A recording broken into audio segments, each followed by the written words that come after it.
one of the themes of this month has been the revolution through which all of us have lived, and through which people in the last 3 centuries, certainly in the Western world, and now in the Eastern world, have gone through. That revolution has completely altered the way we live. I mean, we have lived through the Industrial Revolution.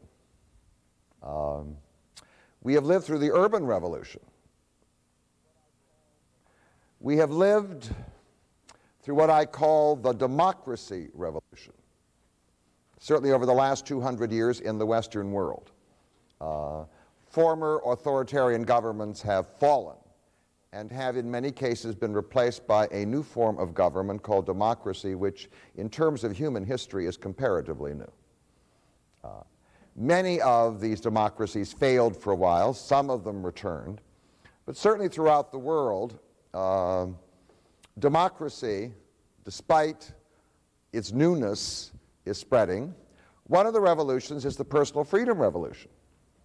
The revolution that says, I am the master of my own life, I make the choices for my own life, and nobody else has the right to tell me what religion I practice, what work I do, where I live, how I spend my money. Well, that's very new.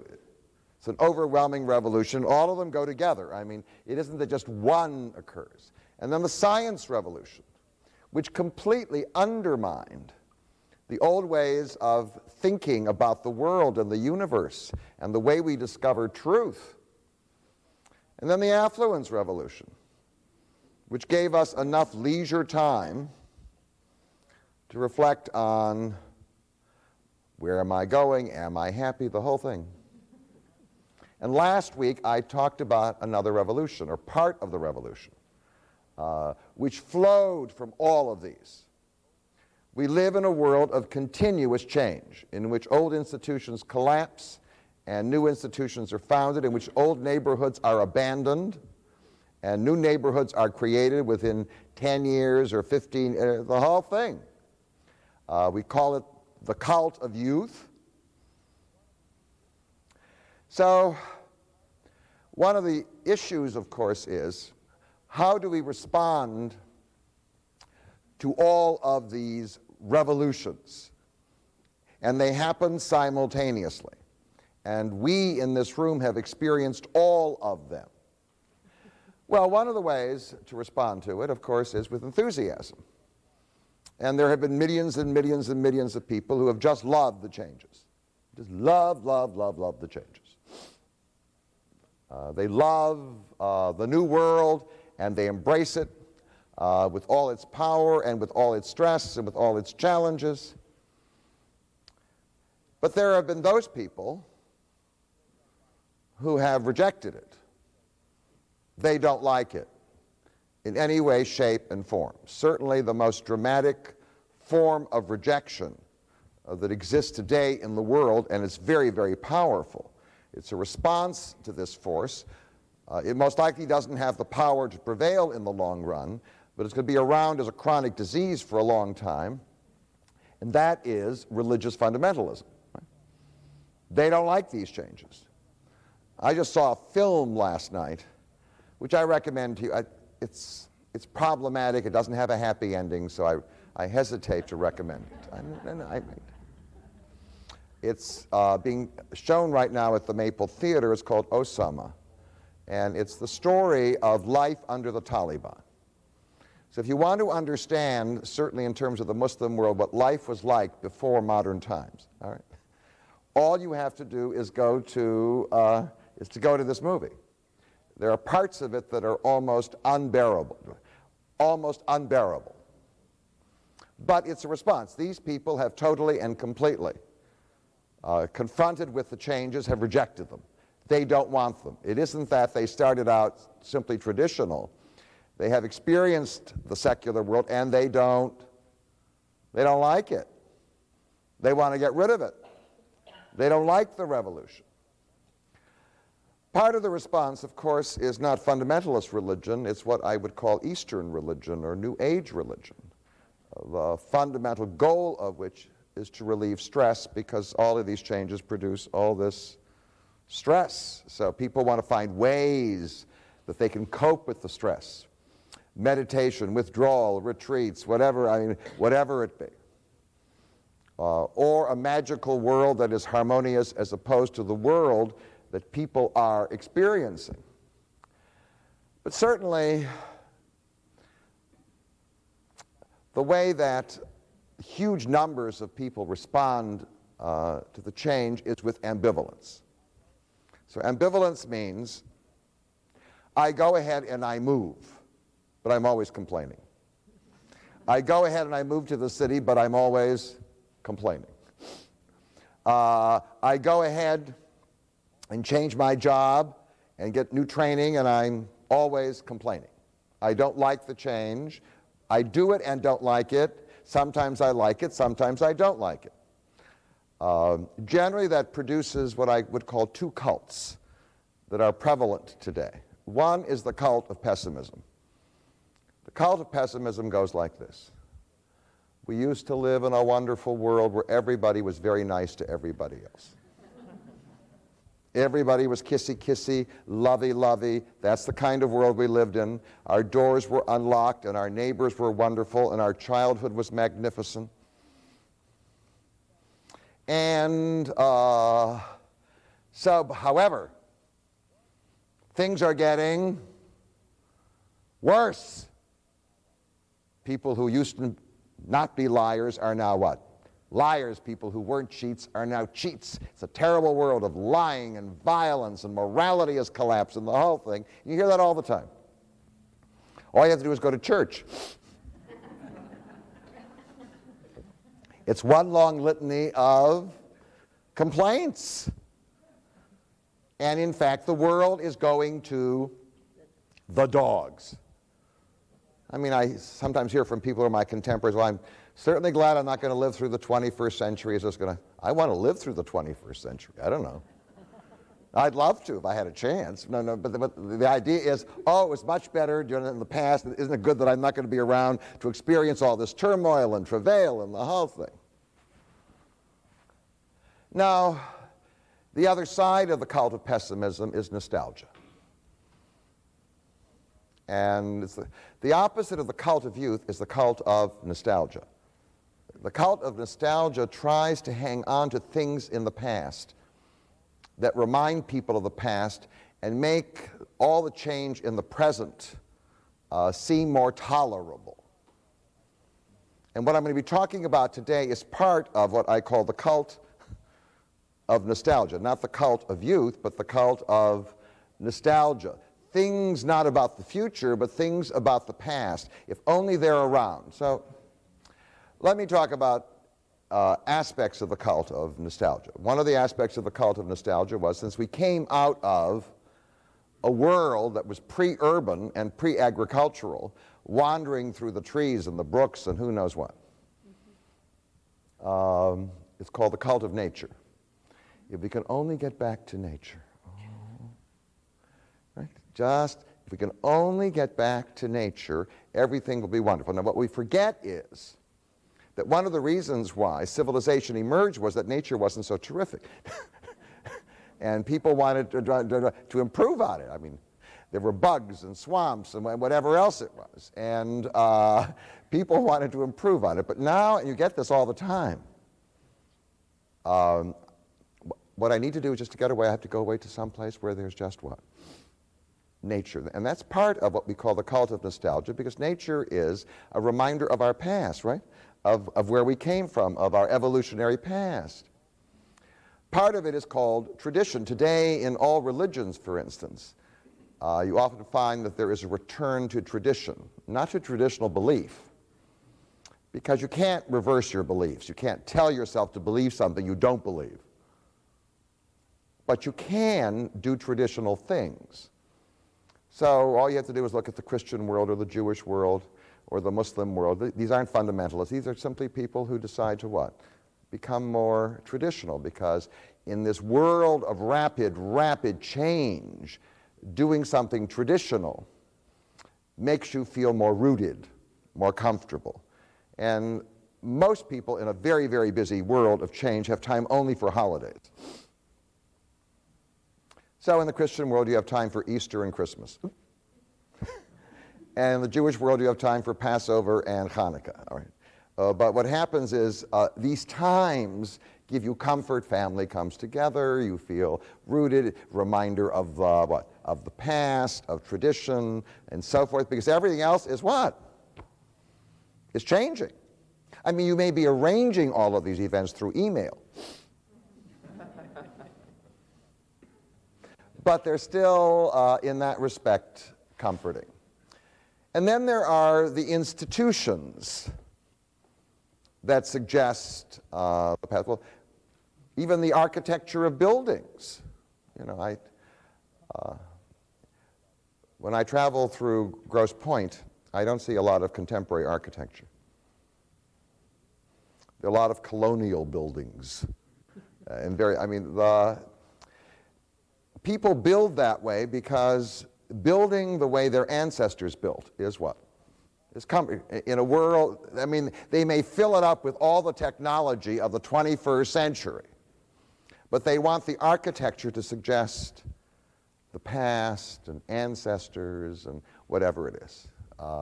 Contemporary architecture is too jarring.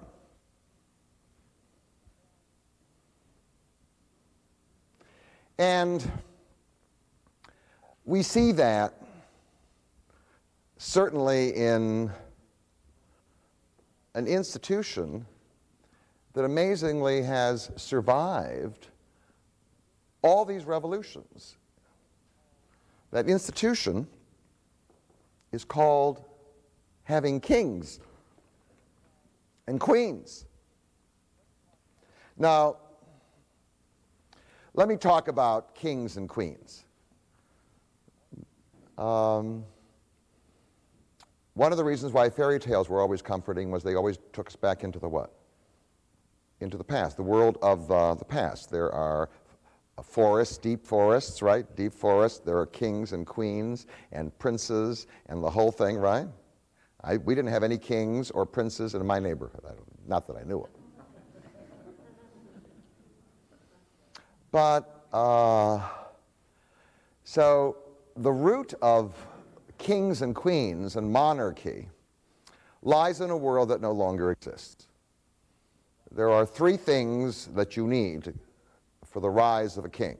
First, you need an economy that's called agricultural, in which most of the people live on land, do you understand? And live in small villages and find their food mainly by farming. The second thing you need in order to have kings and queens, you need something called the old extended family. The old extended family was the basic social unit of the farm economy. The old extended family sometimes consisted of 3 or 4 generations of people, and it was run in an authoritarian fashion. There was somebody who was at the head of it. He was generally called Papa. Mama might run the family, but she never did openly. She always did it by manipulating. No, that's how you did it. Papa, she didn't say, I'm in charge, sit down. There generally was a male chief who was in charge of the family. And what everybody grew up with in an agricultural society was the idea that there was government by male chiefs. All you had to do was live in a what? In a family, right? You didn't have to go any farther. Everybody understood that. It was part of the experience. And the third thing was the arrival of an institution that we call war. War arises because obviously you're not satisfied with what you have, and other people living elsewhere have things you want. And the way you get them is you go to war. So in order to go to war, you have to develop a war force, an army, if you will. And the army indeed needs a leader, a kind of commander-in-chief. And the leader in war becomes very, very important Because once you start war, you need war not only for aggressive purposes, you need the army also for defensive purposes, and you need the leader. And in fact, the organization of the army is like the organization of the family. You got your buddies, you got your commanders, right? The whole thing doesn't differ in any way, shape, or form. Now, it's in that world that there appears an institution all over the world. In North America, South America, Africa, Asia, and Europe. It's called the chief. And the chief gets his job because he may have been initially the commander in war. And he's regarded as the super father. Every family has a father, and now the merged families and clans or tribes have a super father. In fact, like the father in the family, he may be revered. And in fact, people treat him, to some degree, as a kind of semi-god. In time, the chief, people believe, will acquire certain kinds of magic power. That's why he's a good chief. And once a chief acquires magic power, he becomes a king. And once he has magic power, you bow down to him. You kiss his hand. You treat him like a god. He is a father and he is a god. And in fact, kings often use the word father. The Tsar of Russia always referred to himself as the father of his nation. I am your father. You are my children, and I am your father, and I will take care of you. Now, it came to be believed that if the king had magic power, then the best person to replace him was his son, because he would inherit the magic power from the father. And so what you now develop in the institution of the king is something called hereditary monarchy. Now, the king ended up with three things. The most important thing a king had was power. Power means not only the power, the ability to control his own life or the life of his own family. It was the power to control all the people in his tribe or in his nation. Power. The second thing he acquired, because he received a lot of gifts, is something called wealth. Sometimes as the commander-in-chief in war, he simply took it. He was rich, and that wealth might be expressed in various ways. One, in possessions of houses, huge houses, that we call in the world of fairy tales castles, and certainly in clothing. Oh. All of us tourists go to look at the jewels, the crown jewels. There were robes trimmed in gold. Okay? Do you understand? There are emeralds and rubies and diamonds that are to be found in crowns. And the third, which is very important, because without it, the king would have to assert his power only through physical force. Fathers generally had it, so you didn't need to use physical force. It's called authority. I speak and you what? And you obey, because I am the what? The king, and being the king is only less than being God. It's more than being a father, and it's less than being God. I tell you what to do, and you what? You don't open your big mouth and tell me off. You do what I tell you to do.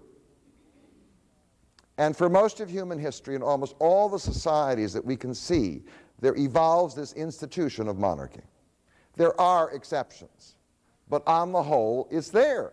And I do want to tell you, if you have the job, it's a pretty good job. It's a pretty good job. It has its drawbacks. You got to make decisions sometimes, and sometimes you have to sit on a horse and lead the men into what? Into war. So there are drawbacks to the job, but on the whole, it's a pretty good job. And it's everywhere. It's universal. The emergence of chiefs is universal in all agricultural societies, even in North America. When Amerindian culture developed a certain level of sophistication in agriculture, there appear the what? The chiefs who are revered, and in fact, in certain cultures, the kings are turned into gods. They are buried in huge tombs. That's Egypt, right? And then you build a temple in front of the tomb, and people come and worship for generations. Power, wealth, and authority. Now today, after all the revolutions in the modern world, monarchy has pretty well vanished. It survives in odd places. It survives in the Muslim world. We can think of two countries in particular. There's Jordan. There's also the most famous monarchy of all is Saudi, right? Saudi Arabia, which indeed is an authoritarian monarchy. Right? You can't speak of democracy in Saudi Arabia. There is the chief, and he's in charge. And also, along the various shores of Arabia, there are little places with minor kings. They're called Abu Dhabi and Qatar and Bahrain and whatever they are. I mean, they're little itsy-bitsy kings as opposed to what we call big kings.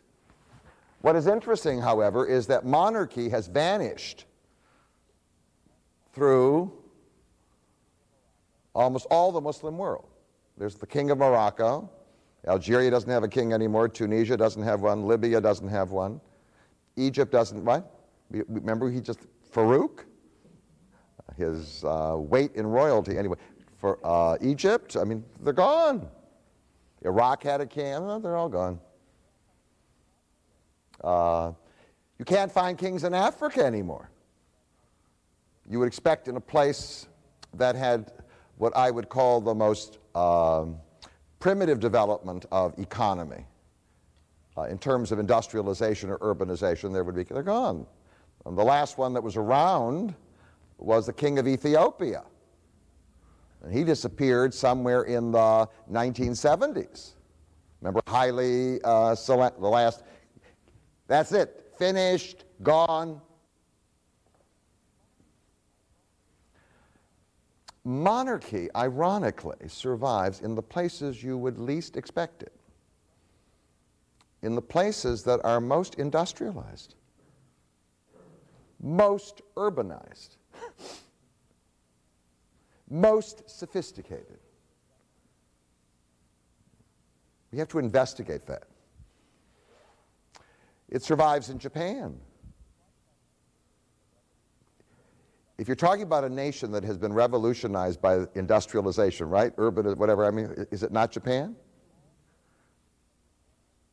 They have all the characteristics of an advanced industrial urban society, including aging. All right? Whatever it be. There they are. It's consumer culture, par excellence. They have one, don't they?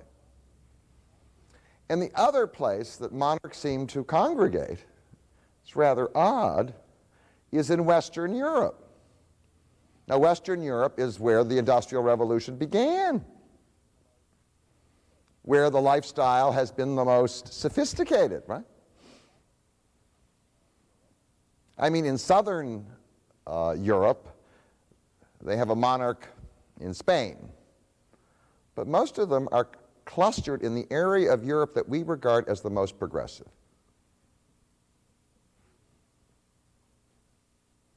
Sweden. Can you find a country more progressive? Norway. I mean, it's like the ultimate in terms of affluence, do you understand? Comfort, creature comfort, the whole thing.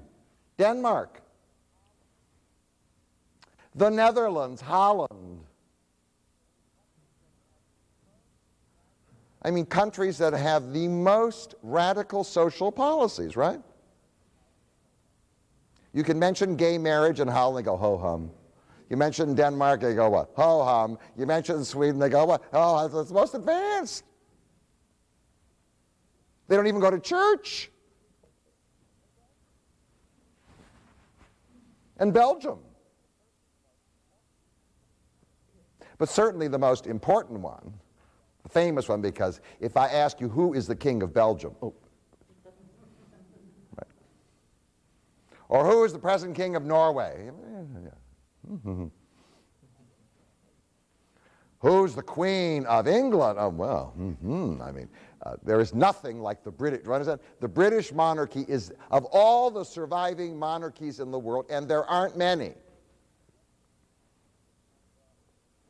Britain is the most famous, and the Queen of England is not only the Queen of England, she is, by virtue of history, the Queen of Canada. All you have to do is cross the what? The river, and there's her picture. The royal this and the royal that. I mean, who can believe it? She's the Queen of Australia. She's the Queen of New Zealand. She's the most famous remaining monarch in the world. And that raises the question, you see,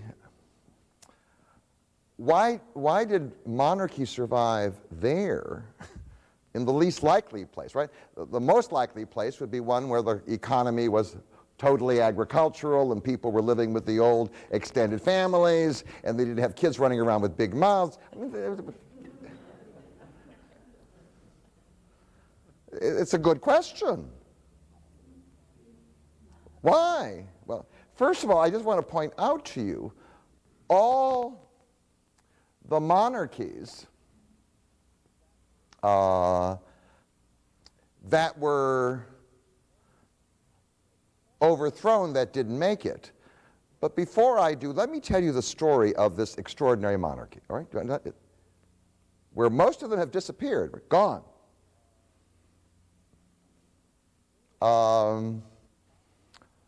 England's monarch has survived. And England was the founder of the Industrial Revolution. You can't find a country other than Holland that is more urbanized than England. Well, the story of the British or the English monarchy, because the British monarchy is the English one, the Scottish monarchy vanished, and whatever Welsh thing there was also vanished, and whatever Irish thing there was also vanished. It's the English monarchy. It starts with England.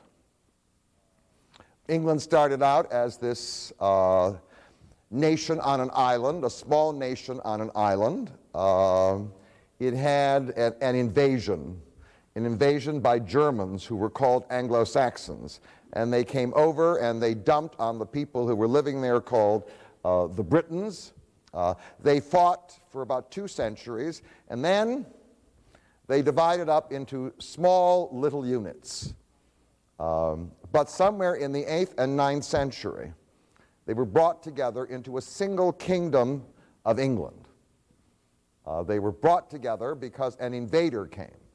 They were the Scandinavians, who at that time were called the Vikings. And the Vikings invaded. And in order to fight the invaders, the Anglo-Saxons, or the English as they came to call themselves, united. And they united under a chief. We all knew stories about him when we went to elementary school. His name was Alfred. He was Alfred the Great, all right? He lived somewhere in the 9th century, and King Alfred founded and established the English monarchy. And from somewhere around 871 until the present, England has had a king. There's been a kingdom of England, and there he is. And in fact, generally the unification of a country, the creation of larger nations, comes out of response to danger or to invaders. The second element are the Saxon kings. Alfred was an Anglo-Saxon. He was a Saxon. The present Queen of England is not descended from him. The Saxons developed their own dynasty. They found that their warriors were unruly sometimes, and they were forced often to grant power and sometimes autonomy to local communities. And they reigned pretty much from 871 until 1066, and they had interesting names. They don't use them anymore. Ethelred, Ethelbert. They did use a name that is familiar. It was used by many of my friends in my childhood, Harold. But then, in 1066, the year that everybody remembers, something very important happened. A group of Vikings, Danes, had seized a part of France and held it. And they were the men from the north, so they were called the Northmen. The way you say Northmen or Northmen fast is Norman.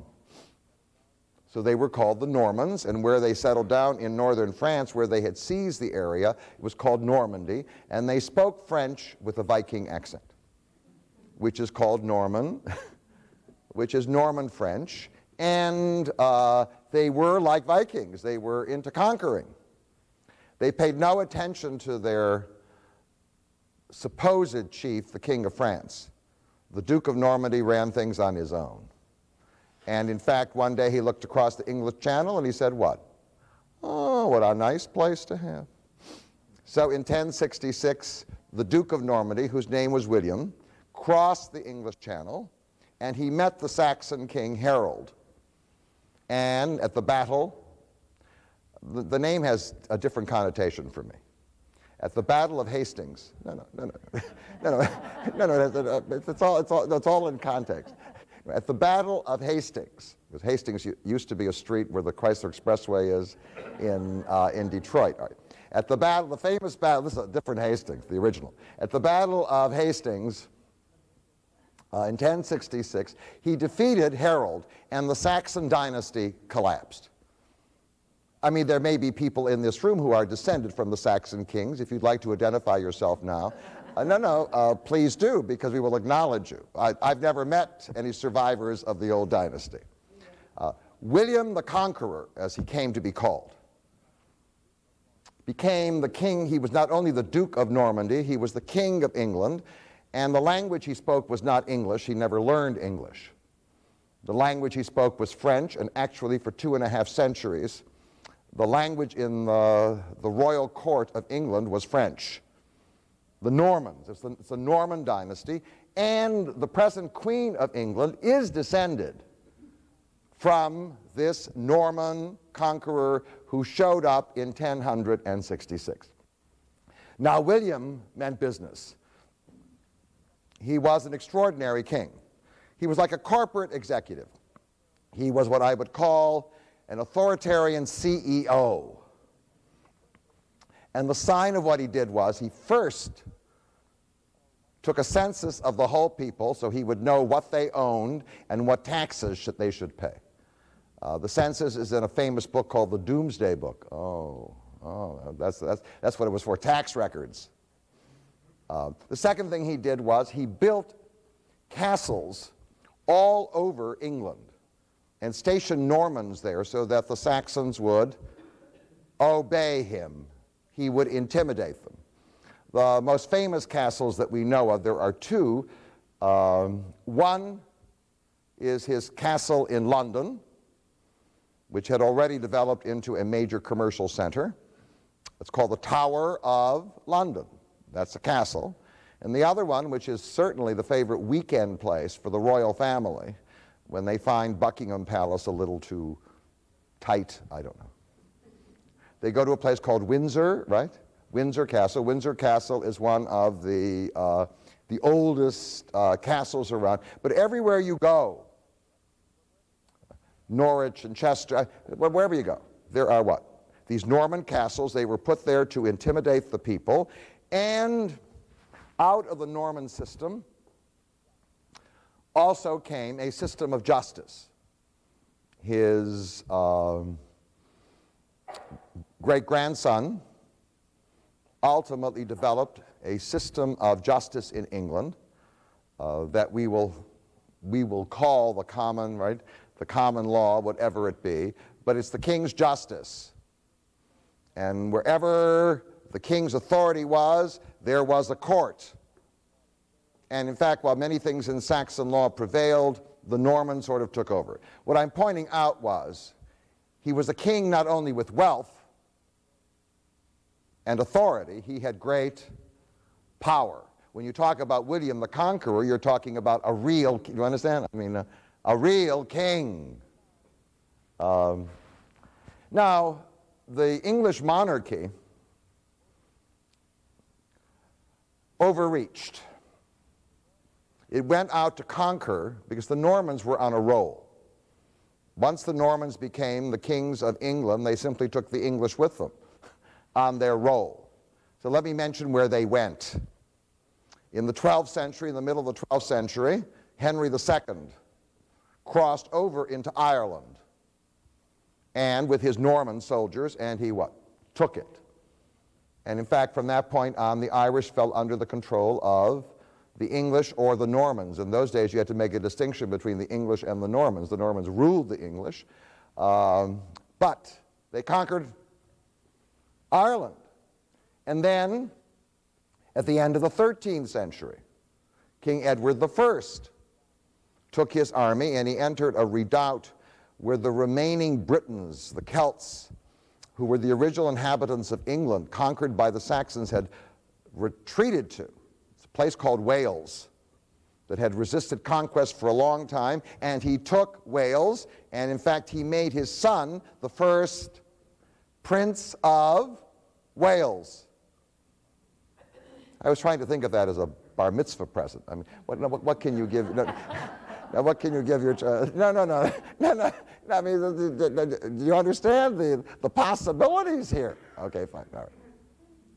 And then, we all know that from a movie now quite problematic in which Mel Gibson starred. Do you recall Braveheart? Does anybody remember Braveheart? Okay, good, thank you, Ray. Well, that's the story of the war, right, between King Edward of England and the Scots. And in fact, for a while, England did cross the Scottish border and did conquer England. There was a time at its height where these Norman kings held England, Ireland, Wales, Scotland, and Normandy.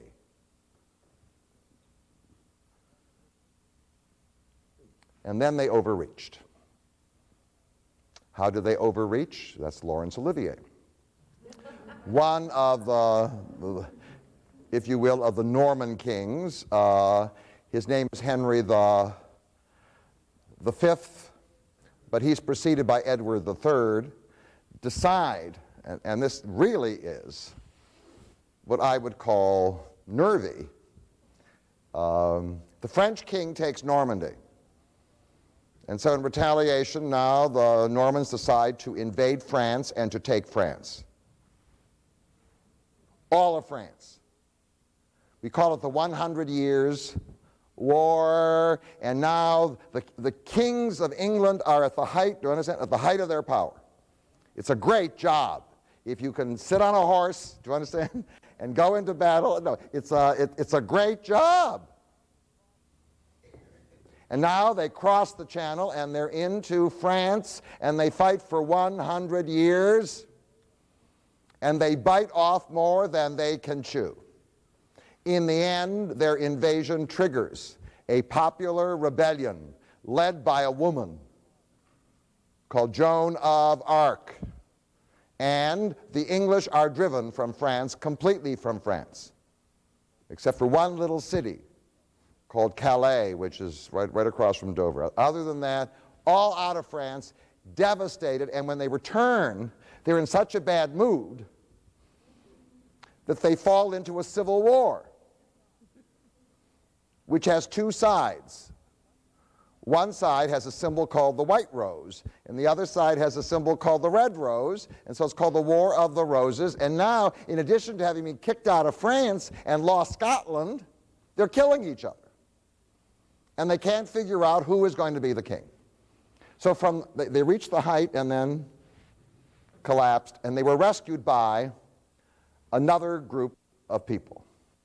There was a descendant of William the Conqueror who lived in Wales, and his name was Henry Tudor. And in 1485, he came out of Wales, and he took care again of Laurence Olivier, who this time is playing Richard III. Remember Richard III with the hunchback, the whole, do you remember him, right? No, in case you forgot who this one was, all right. So he takes care of Richard III, and he now proclaims himself the King of England, is hailed the King of England. He's Henry VII, and he founds a new dynasty, if you will. All these kings are descended from William the Conqueror, do you understand? But they're different branches of this family. You know, family gets complex, the whole thing. So this branch is called the Tudors. And in fact, the Tudors are the most incredible royal family for England. If the present royal family had any of the gumption of the Tudors, it would not be in the trouble it presently is. Henry VII was followed by Henry VIII. And Henry VIII vastly increased his power and his wealth by, in the 1530s, kicking the Pope out of England. He joins the Protestant Reformation. He confiscates all the wealth of the church. Some of it he sells to private investors, some of it he keeps, and he himself becomes the head of the Church of England. And then Henry VIII was followed by a weak son who appears in The Prince and the Pauper. His name is Edward VI, who doesn't live very long. And Edward VI is followed by Henry VIII's daughter, Edward's older sister, who's a loser, no doubt about it. Her name is Mary, and she returns England to the control of the Pope. She only lasts for 5 years, and then she's followed by her half-sister, born of a mother she hates, because it's the woman that her father took to wife after he divorced her mother. So, not good feeling. And the name of this woman is the same name as the present Queen of England. She most likely is the greatest of all the monarchs. Her name, Elizabeth I, played usually by Betty Davis somewhere in the 1930s. Elizabeth in Essex with the red hair. But whatever it was, Elizabeth I, and Elizabeth I raises England from a position of middle power to great power, because she makes England the champion of the Protestant cause, and in 1588, her fleet, partly commanded by Drake, Sir Francis Drake, meets the famous Spanish fleet called the Spanish Armada. And Spain at that time is the richest and most powerful nation in Europe. Crushed, defeated. And now the Tudors are triumphant. Leaders of the Protestant cause, leaders of a powerful nation, leaders of a nation that defeated Spain, and she rules with an iron hand. And as I've mentioned on previous occasions, she never walked around in public with a little purse around her wrist.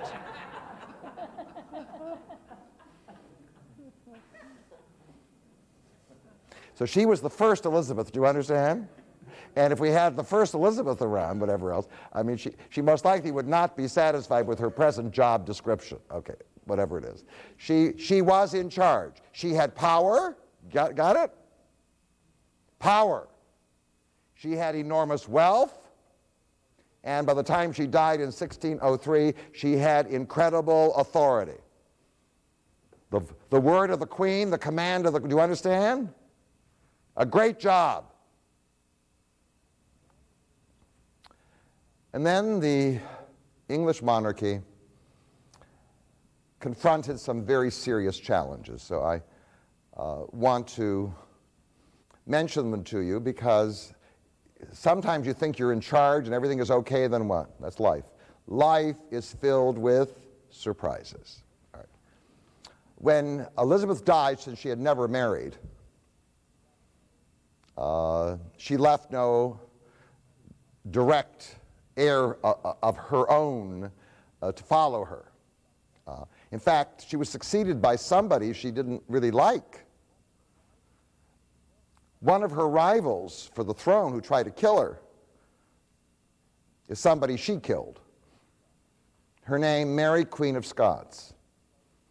She arrested her when she fled from Scotland to England. She put her in jail, prison, and then she killed her. She chopped her head off. But Mary, Queen of Scots, was her closest relative, living relative. And Mary, Queen of Scots, was her heir. So when she chopped off Mary, Queen of Scots' head, Mary, Queen of Scots had a son who was the King of Scotland. His name was Jimmy. And since the family name was Stuart, his name was, indeed, Jimmy. It was Jimmy. He was Jimmy Stewart. And he pretended not to like his mother. He wanted the what? The throne. Now here was a perfect example where, had the system not been hereditary, they should have put their foot down, do you understand, and said, no, we'll choose somebody else. But the system was in place. The hereditary principle sometimes works and sometimes it won't. It doesn't work. So Jimmy Stewart shows up, and the Stuarts now arrive in London. The one good thing they do is they bring Scotland with them, so Scotland now comes back under English control, and now the Queen is not only the Queen of England and Ireland and Wales, she's also the Queen of, or the King of, Scotland. But the Stuarts were indeed royal idiots. And what they managed to do in a few years was to offend everybody.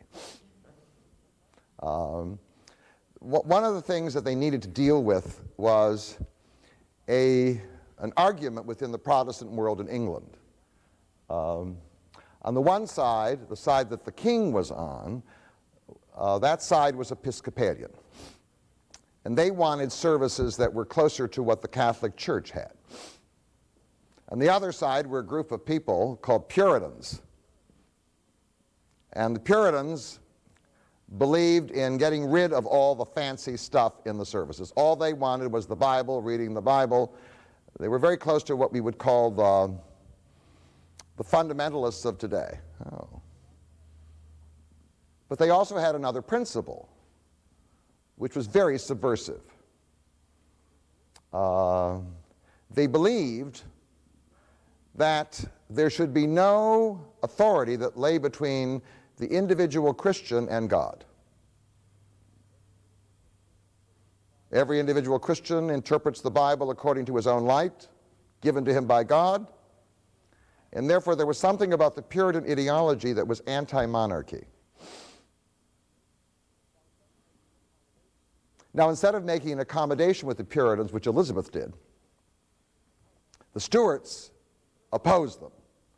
So the Puritans rose up in a major rebellion in England. Before the rebellion, some of them fled to a new place called North America and invented Boston. But most of them stayed in England and conducted a major rebellion, and the problem was that the Puritans represented to a large degree the middle class, the people who made money and the wealth in England. And in the battle, the Civil War that ensued, the Puritans won. So let me tell you what happened in 1649. There's a story in this book, the latest book on what we call the scandals of the royal family. And it's by a man who called Paul Burrell, and it's called Royal Duty, and he was a footman to Queen Elizabeth and the butler to Diana. It's loaded with gossip. Do you understand? I mean, loaded. Is it true? How do I know? Was I invited? I don't know. No, it's loaded with gossip. In fact, he tells a story when he was the footman to Queen Elizabeth. One day, what happened was one of her corgis threw up. She had 9 corgis. 9. One is 9. And although she didn't pay much attention to her staff or her family, her dogs. So when this corgi threw up, she got down on the floor, whatever it was, take care of him, the whole thing. And in the process, since the footman was helping her, she told him a story. And the story is about King Charles. King Charles was Charlie Stuart, who was the son of Jimmy Stuart. He's Charles I of England, and he was the king when the rebellion broke out, and he lost. He was captured by the Puritans, and he was put on trial. And in 1649, you can still see the balcony coming down Whitehall, right near Downing Street. There is a building called the Banqueting Hall, which was built by Jimmy Stewart. And there's a little balcony, and on that balcony he was led out, and they went, chop! They cut off his head.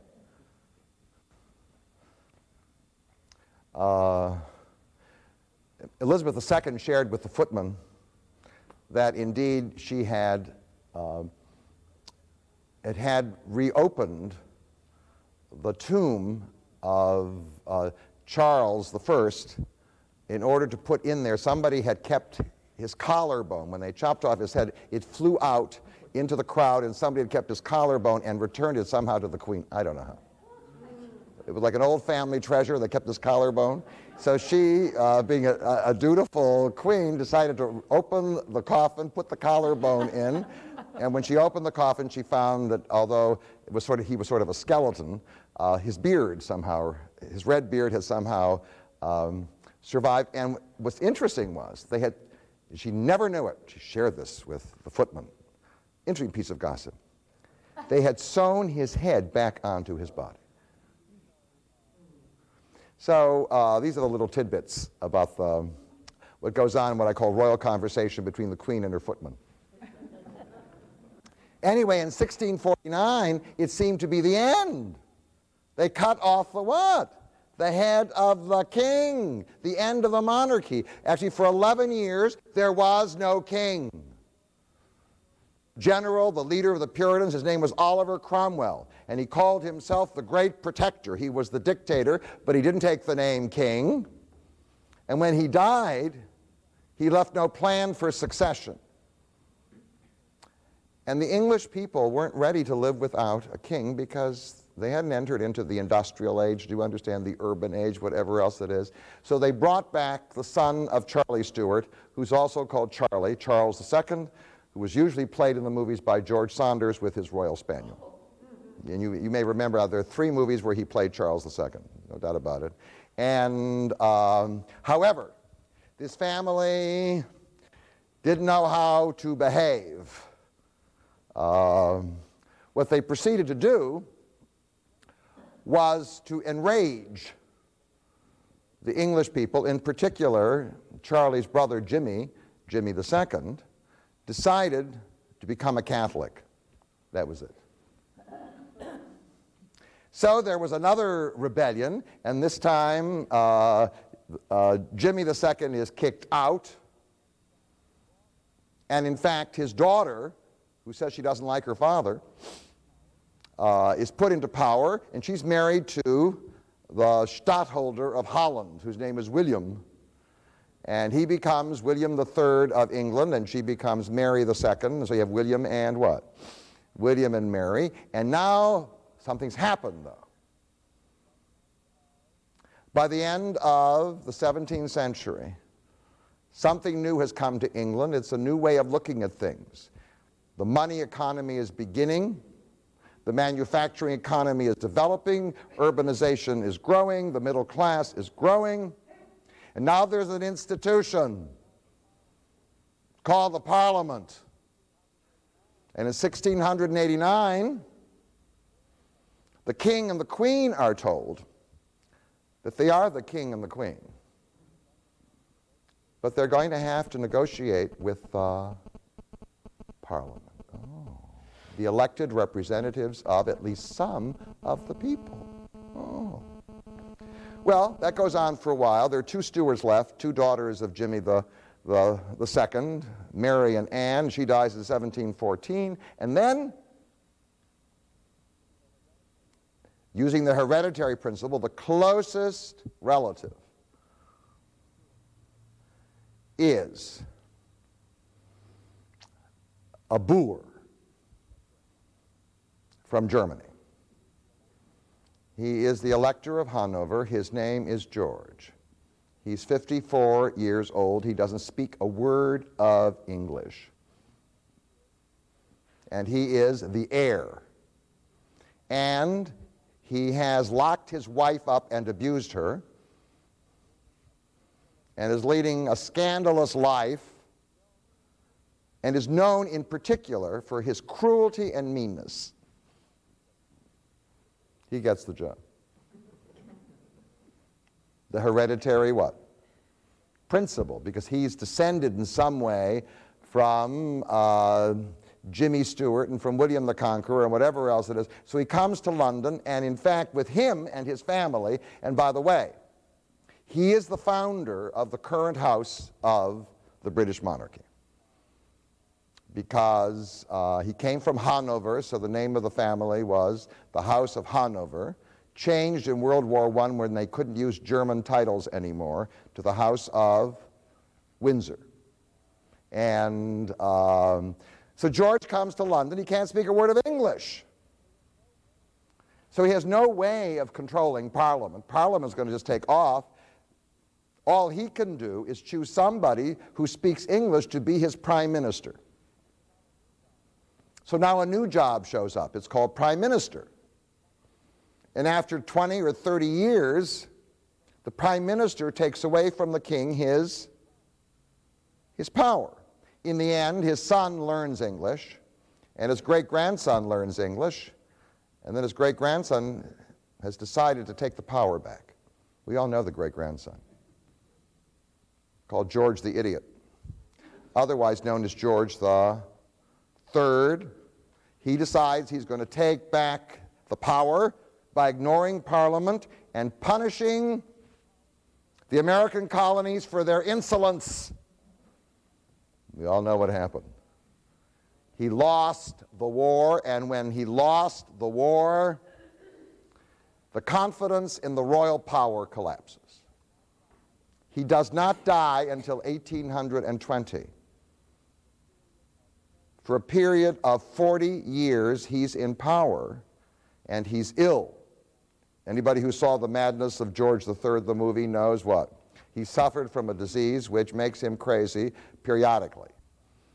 And in fact, he couldn't function as the king for 40 years, in which case the monarchy is what? Sinking. It has wealth, but it's losing its power and authority. Meanwhile, England has embraced the industrial, and he's followed by children. He has a son called George, whose best friend is Beau Brummel. So he's into ties. He's into parties and ties and mistresses and who knows what. I mean, the whole thing is just sinking, sinking, sinking, sinking, sinking. And in fact, his brother, William IV, who succeeds him, is equally played out. And when he dies in 1837, the prediction is that what? Like the monarchies elsewhere, the English monarchy will simply what? disappear. In fact, I do want to point out all the monarchies that were overthrown during this period of time. Monarchies were going out of fashion because they're an inefficient way to run an industrial urban society. All right, France. Did they get rid of their king, right? Chopped off his head. Then they revived it for a little while, but on the whole, gone. Russia. Well, it took all the time until World War I, but in World War I, what? Gone. Germany. Well, there's a kingdom called Prussia. It takes over Germany. They produce somebody called the Kaiser. But in 1918, the what? The Kaiser goes. Spain. Spain lasted until 1931, until the Depression. Gone. Italy? Well, Italy got united in the 1860s. They got a king. They all had this interesting name, Victor what? Emmanuel. But in World War II, Victor Emmanuel took the wrong side, called Hitler's side.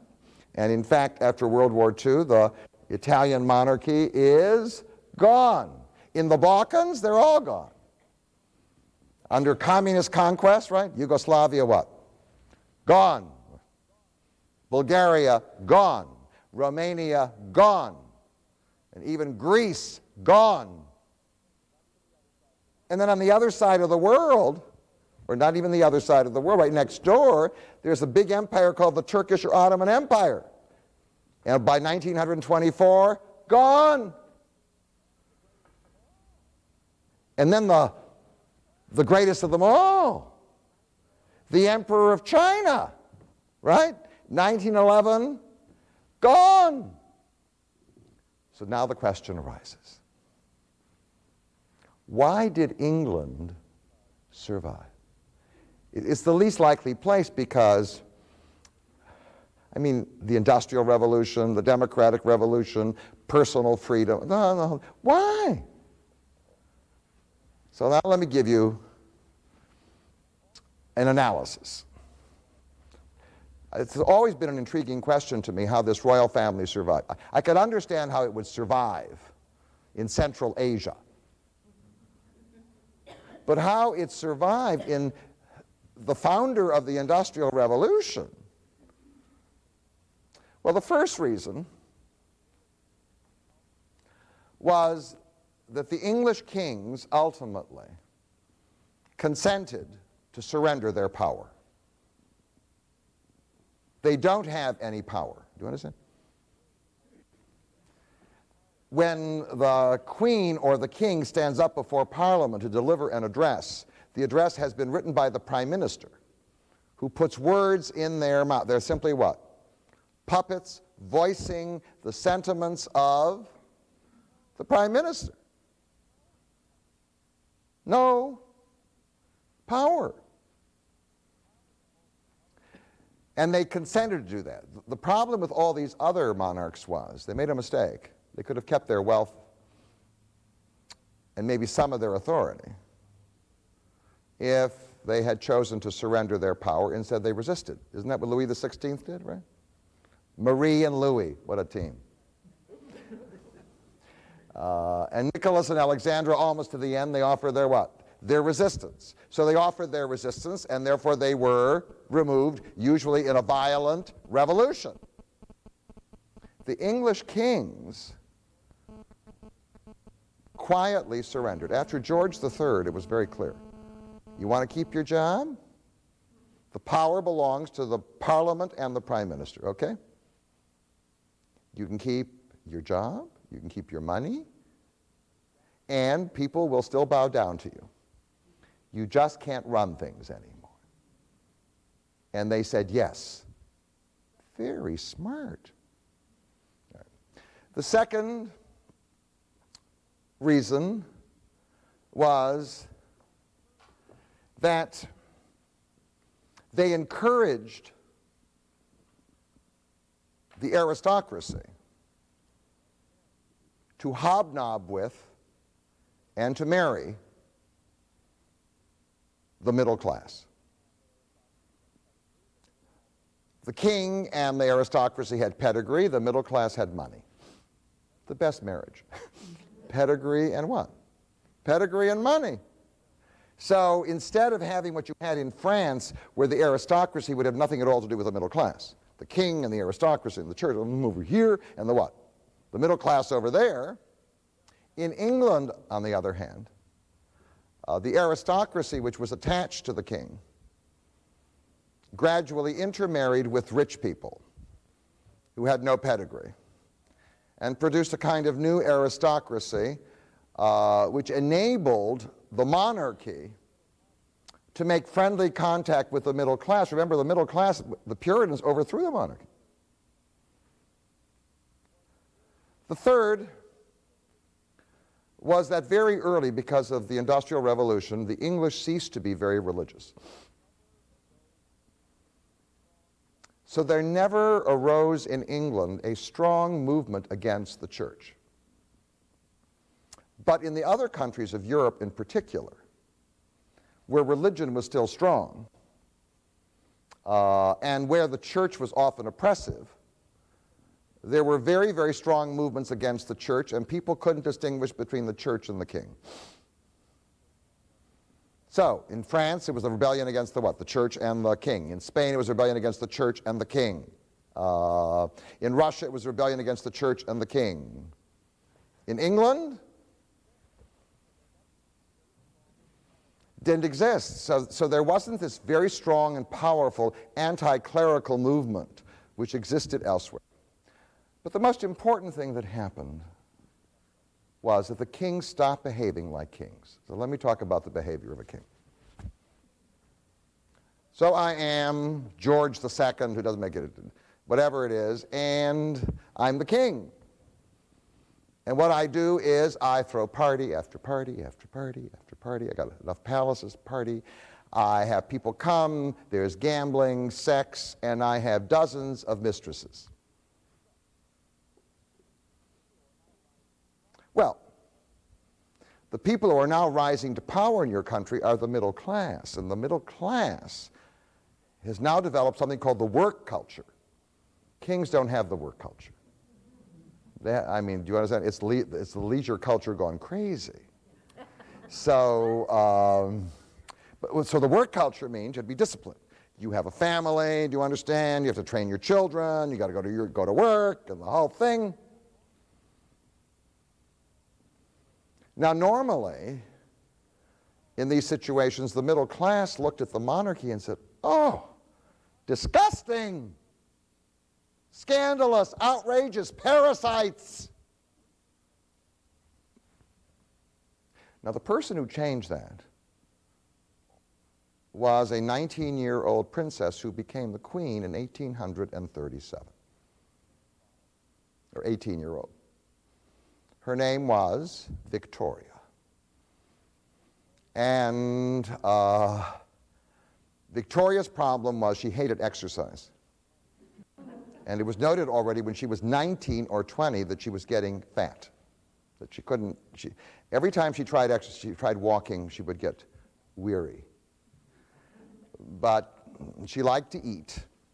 So that was one of her problems. But what happened to her, she married a German prince, and German was spoken in her family because her recent ancestor had come from Germany, where they all spoke German. And so the guy was Albert, and Albert, together with Victoria, changed the whole face of the monarchy. They rescued it. They took on middle-class values. They all stayed home at night. He would work, he had a desk, work, the government. And she would work at her papers, and she would sew. That's a queen.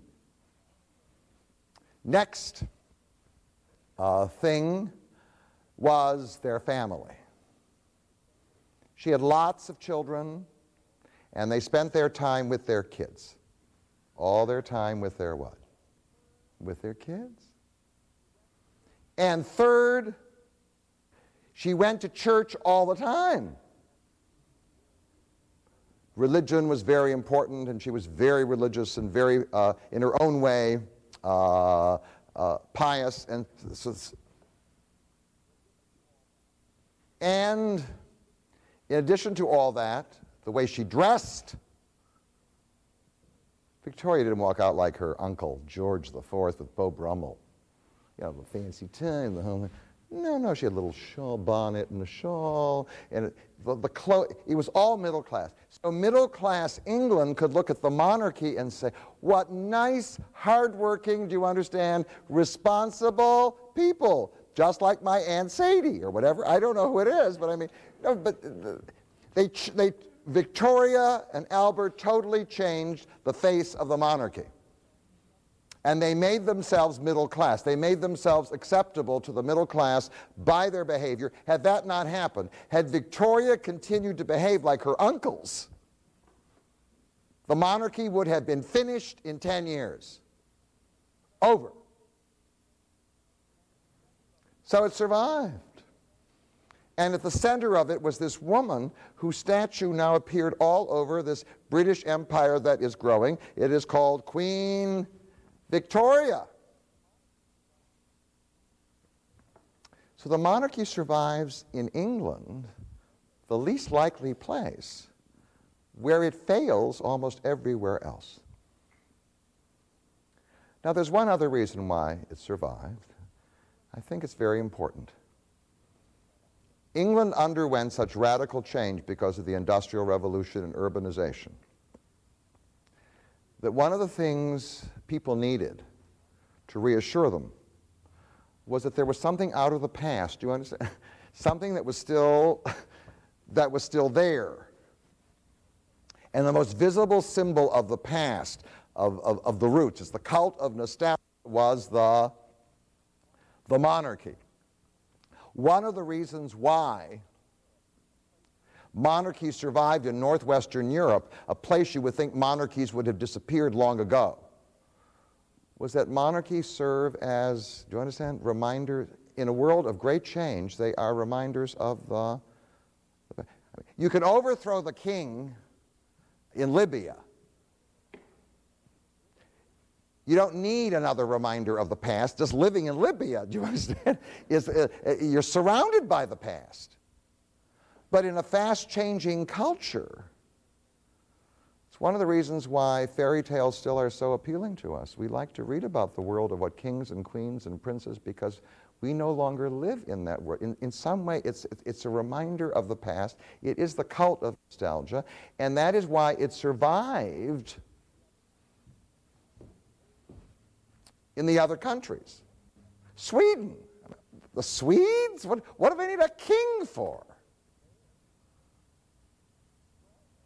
It's there. Norway, Denmark, the Netherlands, Belgium. Now, in all of these countries, which are right near England, something happened to that monarchy that didn't happen in England.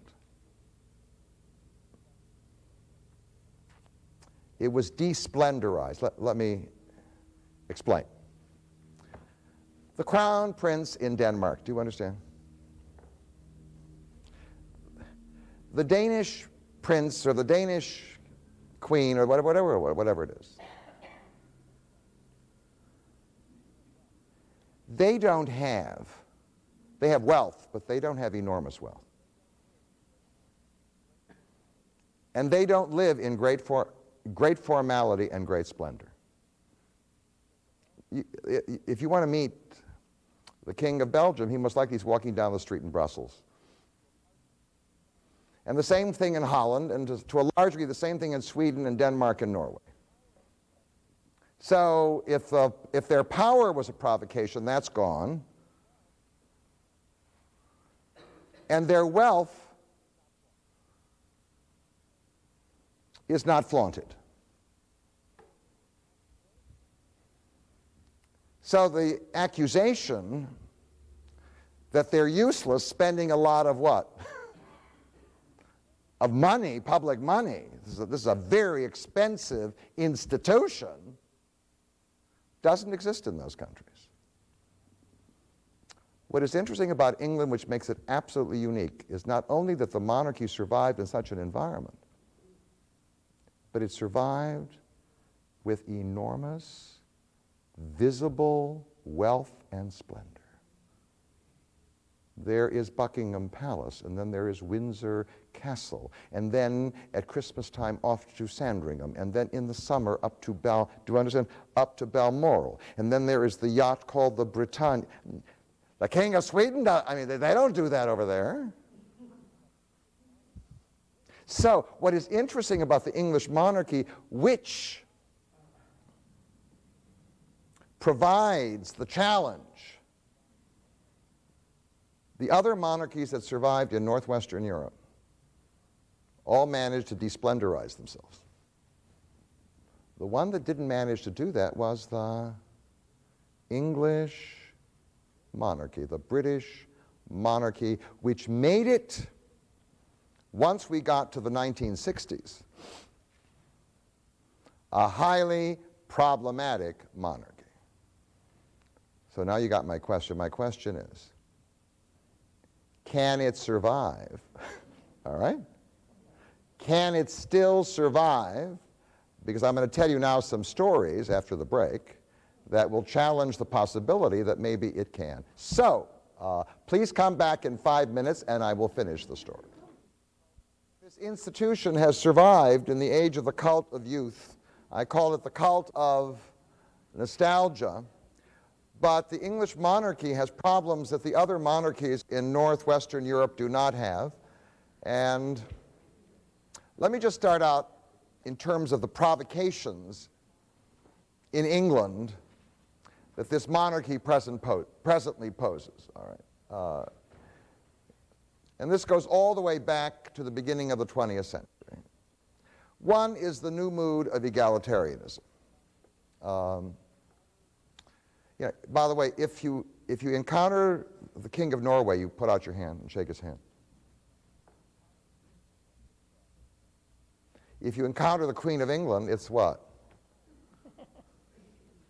I mean, if you got a bad back, it's a problem. That is all the old deference behavior that was eliminated in the other monarchies because they sort of tuned into what we call the modern world. Is still there, right? People practice their curtsies. We're in an egalitarian age, and in an egalitarian age, I mean, the most powerful political figure in the world is the President of the United States of America. And in fact, if you meet him, you just what? If you want to, you can shake. You shake his hand, whatever else it is. I mean, none of this deference behavior is unacceptable. You can be the most powerful ruler. Do you understand? It is now unacceptable behavior politically. People don't accept it. Now, when you had the old traditional family and children kiss the hands of their parents, they used to do that. I mean, they would come into the room and the father would be sitting, or the grandfather, and they would go over to the grandfather and they would kiss his hand before they would embrace him. Has that happened recently in the Detroit area? All right, fine. The second was the arrival at the beginning of the 20th century, the end of the 19th century, of this ideology which preached revolution and certainly radical equality. It's called socialism. And social, they didn't even wear ties. I mean, so the whole uniform of monarchy was inconsistent. I still remember in 1945, Winston Churchill was defeated, and Clement Attlee, the leader of the Socialist Party in England, now comes to power. I mean, how does a socialist prime minister and the British Queen, a socialist prime minister or a social democratic prime minister in Sweden is much easier, by the way, much less formal. The third, of course, was education. As people became more and more educated, the idea of worshiping other people and revering them became harder. We've learned that, by the way, in terms of family. You spend all this money to educate your children, but education doesn't make them more deferent. It doesn't, because education simply demystifies people who are in authority. If you want to keep people reverent and deferent, then you keep them ignorant. One of the great accusations, of course, is, and it's triggered by the splendor, is not only is she spending her money, she receives money from Parliament, huge sums of money given by Parliament to sustain the royal operation. I mean, there's the whole accusation of uselessness. Why are we spending all this money for this show? The cost of it. And one of the great annoyances, of course, is that the royal family in England still retains, unlike the royalty in Belgium and Holland and Sweden, Denmark, and Norway, retains this incredible formality. So now let me introduce you to Paul Burrell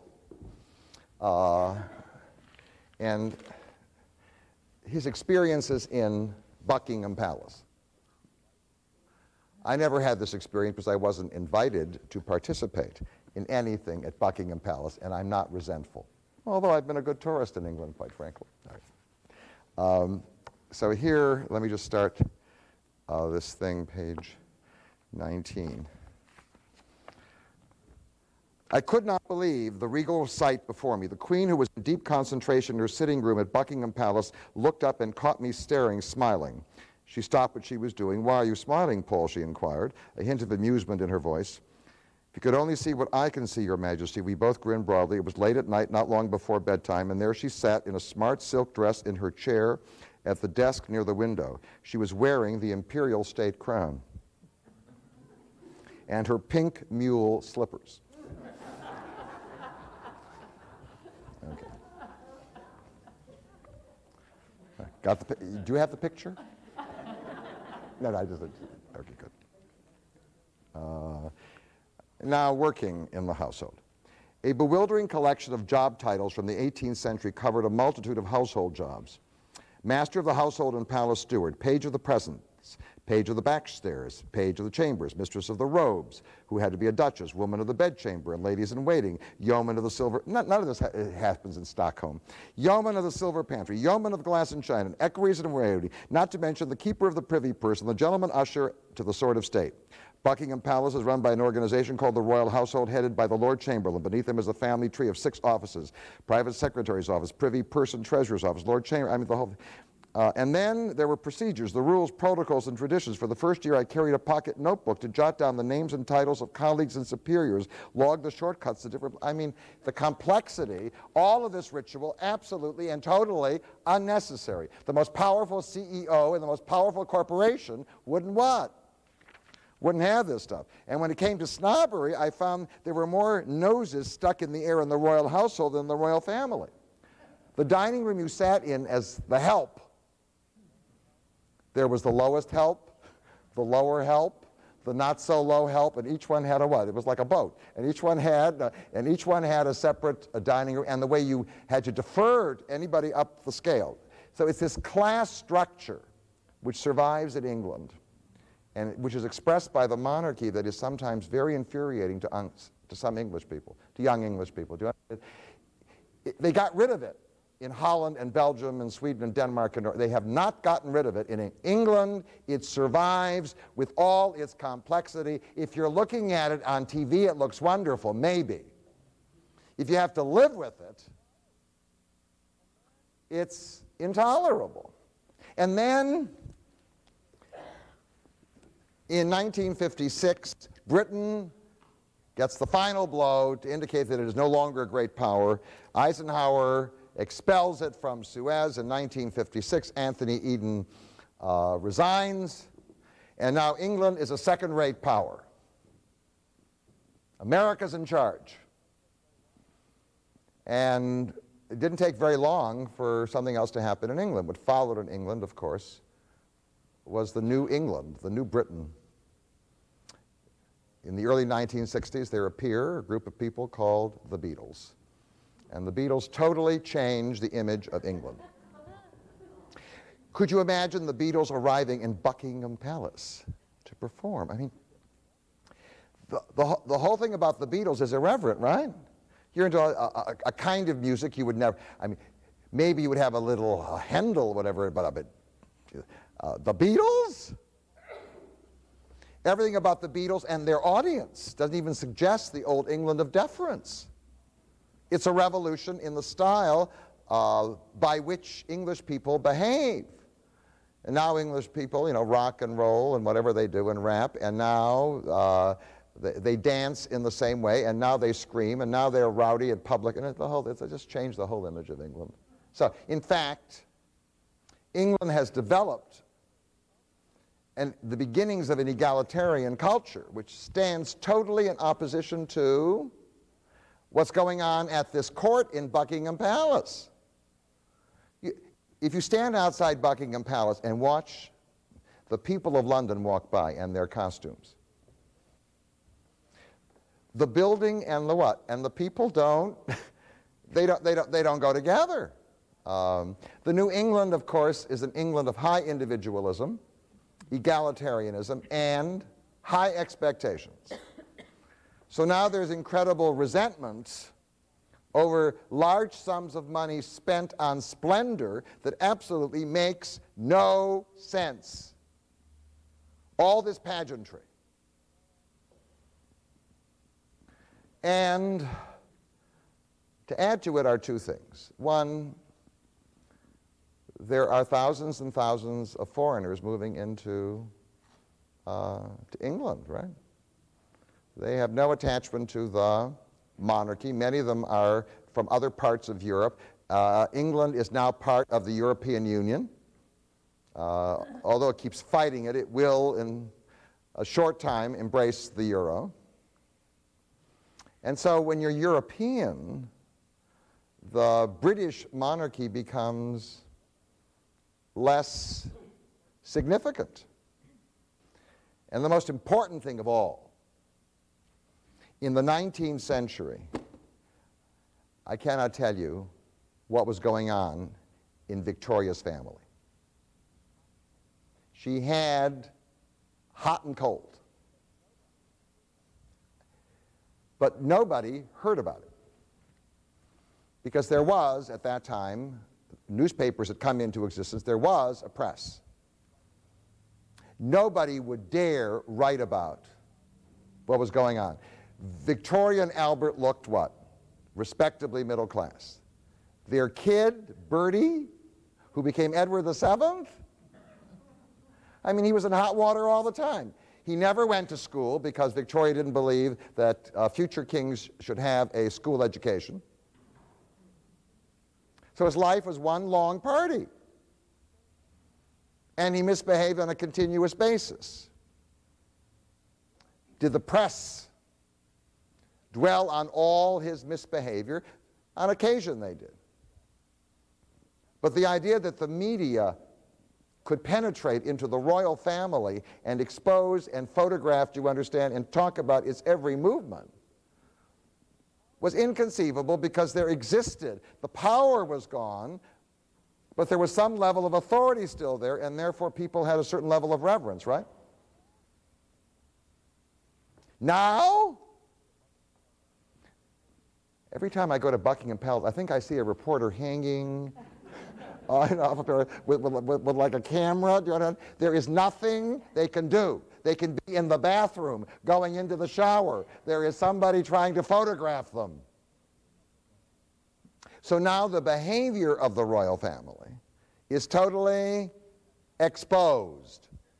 And if you did that to almost any family, it would be very hard for them to retain their credibility. So, but this family, let me give you the characters that followed Victoria. Edward VII, he was the Prince of Wales forever. His mother would not die. Would not die. He was already 60 before he became the King of England. He only reigned for 9 years because that's all that was left. And Edward VII was a total playboy. Despite the fact that his parents assumed these middle-class values, he was a total playboy. If you wanted to complain about the cost of things, the one redeeming thing he had was he was very open-minded.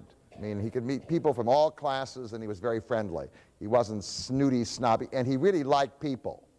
So if you met him, he liked people, not simply dogs and horses. Okay, fine.